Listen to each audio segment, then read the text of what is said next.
A gunman has killed at least 5 people and injured several others at a newspaper office in the Maryland capital of Annapolis in the United States. The suspect, identified as a 33-year-old man by the name Jared Ramos, has been apprehended. Television footage has shown people leaving the building, walking through a parking lot with their hands up in the air. A reporter for the newspaper described the scene in the newsroom as being, quote-unquote, like a war zone, with reporters hiding under desks for safety.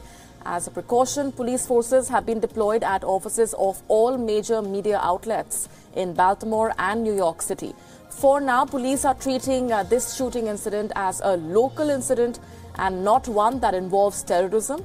However, the police has said that it was a targeted attack, as the Capital Gazette had received threats on social media.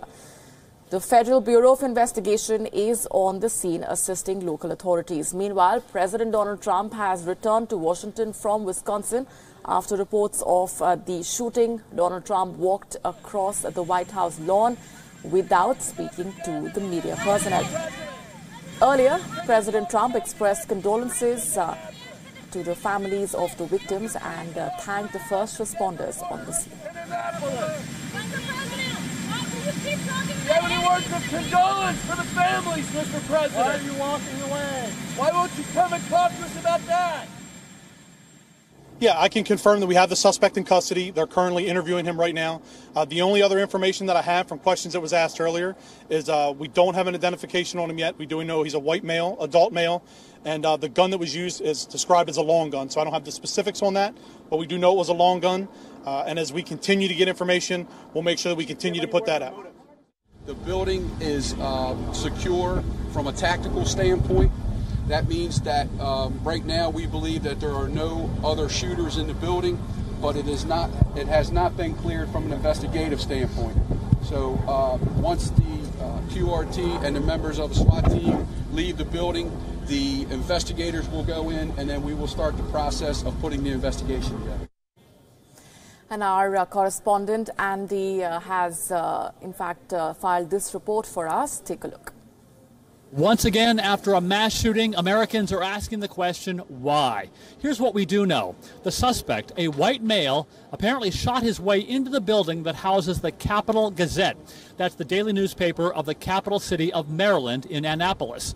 And apparently, he started shooting, and authorities responded very quickly, within a minute or so. But by the time they did, there were several dead and injured as well. Of those killed, 4 of them were killed right there in the building.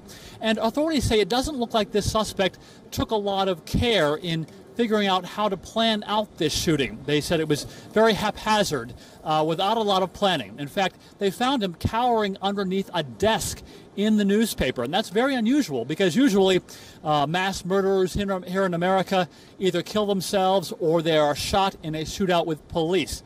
But in this case, police took the suspect into custody with no shots fired. We're told that he's being very uncooperative in police custody, so we don't know yet a motive for all this. Was he upset at the newspaper itself and the journalists, or possibly just someone inside the building?